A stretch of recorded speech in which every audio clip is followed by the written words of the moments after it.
السلام علیکم ورحمۃ اللہ وبرکاتہ۔ بسم اللہ الرحمن الرحیم۔ سکردو کے ایک جج صاحب واقعہ سناتے ہوئے بتاتے ہیں کہ میری عدالت میں ایک نوجوان وکیل تھا۔ اس نے پی ایچ ڈی فزکس کر رکھی تھی اور وکالت کے پیشے سے منسلک تھا۔ انتہائی زیرک تھا، بات انتہائی مدلل کرتا تھا۔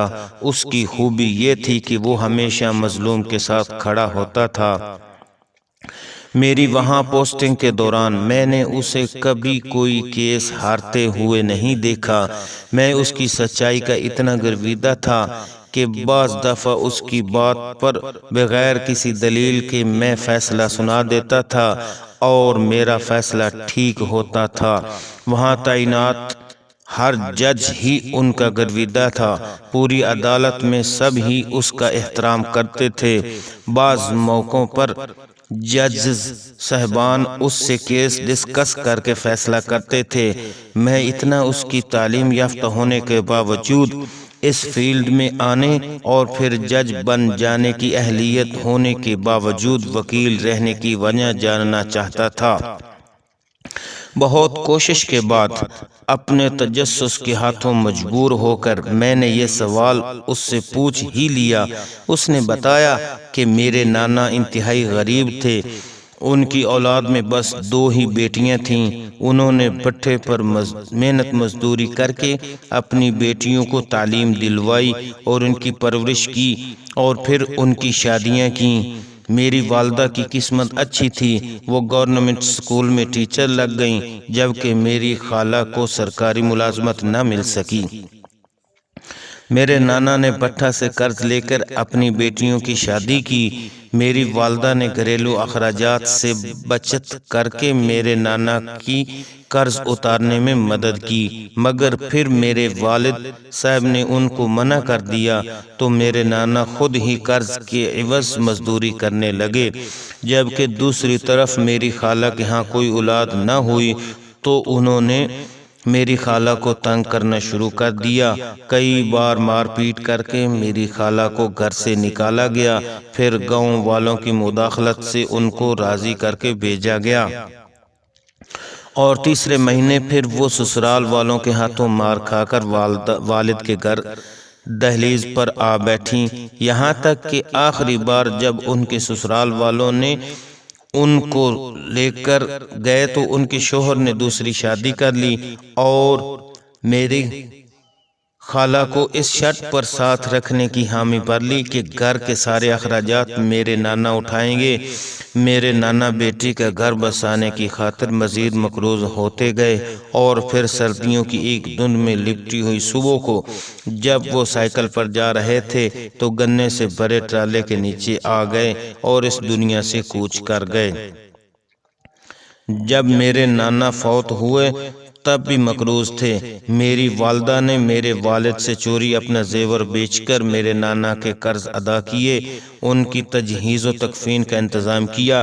اس معاملے میں میرے ددیال والوں نے میری والدہ سے کوئی تعاون نہ کیا، یہاں تک کہ میرے والد نے بھی نہیں۔ نانا کی وفات کے بعد میری خالہ کے سسرال والوں نے میری خالہ کو مجبور کرنا شروع کر دیا کہ وہ میری والدہ سے گھر کے اخراجات کا مطالبہ کرے۔ میری خالہ نے انکار کر دیا تو ان کو طلاق ہو گئی، مگر نہ تو ان کو ان کا سامان واپس کیا گیا، نہ ہی زیور، بلکہ ان کا حق مہر بھی نہ دیا گیا۔ میری والدہ اور خالہ کے پاس آخری سہارا قانون کا تھا اور قانون طاقتور کی باندھی ہے۔ میری والدہ اور خالہ نے ہائی کورٹ تک کیس لڑا مگر اپنا حق نہ لے سکیں اور پھر خالہ ہائی کورٹ میں کیس سنوائی کی پیشی کے بعد واپس آئیں اور خود سوزی کر لی۔ ان کی تجہیز و تکفین بھی میری والدہ کے ذمہ تھی۔ میری والدہ نے یہ کام بھی بخوبی کیا، مگر بہن کی موت کے بعد ان کا چہرہ بجھ گیا۔ یہاں تک کہ میری کامیابی پر میری والدہ خوش نہ ہوتی تو یہاں تک کہ جب میں نے پی ایچ ڈی کی تو میرے دور پار کے سارے رشتہ دار خوش ہوئے، مگر میری والدہ کے چہرے پر پہلے جیسی خوشی نہیں تھی۔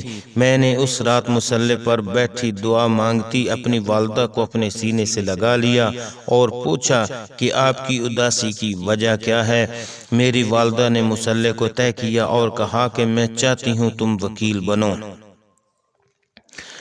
زندگی میں پہلی بار میری والدہ نے کسی خواہش کا اظہار کیا تھا۔ میں نے وجہ پوچھی تو میری والدہ نے الٹا سوال داغ دیا تھا کہ آپ کو پتہ ہے آپ کی خالہ نے خودکشی کیوں کی تھی؟ میں نے کہا نہیں، تو میری والدہ نے جواب دیا کہ تمہاری خالہ کے پاس وکیل کے فیس کے پیسے نہیں تھے تو وکیل نے جسم کا تقاضا کیا تھا۔ میری خالہ نے اس دن گھر آ کر خودکشی کر لی تھی۔ اس دن میری دل میں خواہش آئی تھی کہ میں اپنے بیٹے کو وکیل بناؤں گی، ایسا وکیل جو پیسوں کے عوض جسم کا مطالبہ نہیں کرے گا، ایسا وکیل جو مظلوم کو انصاف چھین کر لے دے گا۔ مگر میں کبھی تمہارے والد اور تمہارے ڈر سے اس خواہش کا اظہار نہیں کر سکی۔ میری والدہ نے بات مکمل کر کے رونے لگی تو میں نے ان کے قدم چومے اور وعدہ کیا کہ میں ایسا ہی وکیل بنوں گا، اور پھر وکالت میں داخلہ لے لیا۔ میرے اس فیصلے سے تمام فیملی ممبر اور دوست احباب حیران تھے، مگر میری والدہ بہت خوش تھیں۔ میں جب تک جاگ کر پڑھتا رہتا تھا، میری والدہ میرے ساتھ جاگ کر آیت الکرسی پڑھ کر مجھ پر پھونکتی رہتی تھیں۔ میں نے وکالت میں بھی گولڈ میڈل لیا اور اپنی ماں کا خواب بھی پورا کر دیا، مگر افسوس کہ میری والدہ اس خواب کی تعبیر نہ دیکھ سکیں۔ میں وکیل بننے کے بعد ہمیشہ سچ کے لیے لڑا۔ میں نے کبھی کسی ظالم کو سپورٹ نہیں کیا۔ میں ہر کامیابی پر اپنی والدہ کی قبر پر جاتا ہوں، مگر ایک عرصہ تک میری والدہ مجھے خواب میں نہیں ملی۔ چند ماہ پہلے میں نے ایک یتیم لڑکی کا کیس لڑا، نہ صرف اس کا سامان اور حق مہر لے کر دیا بلکہ اس کے بچوں کا ماہانہ خرچ بھی لے کر دیا۔ اس دن جب والدہ صاحبہ کی قبر پر گیا تو رات کو میری والدہ خواب میں مجھے ملی۔ اسی مصلی سے اٹھ کر مجھے سینے سے لگایا اور مجھ پر کچھ پڑھ کر پھونکا۔ اس دن مجھے لگا کہ میں نے زندگی کا مقصد حاصل کر لیا ہے۔ اہلیت ہوتے ہوئے بھی جج نہ بننے کی وجہ یہ ہے کہ بطور جج مجھ پر پریشر آ سکتا ہے، مگر بطور وکیل کوئی مجھے مجبور نہیں کر سکتا۔ میں حلال طریقہ رزق اتنا کما لیتا ہوں کہ گزارا ہو جاتا ہے، بس میں اتنے میں ہی خوش و مطمئن ہوں۔ جج صاحب بتاتے ہیں کہ پہلی بار مجھے احساس ہوا کہ عزت عہدے میں نہیں، اعمال میں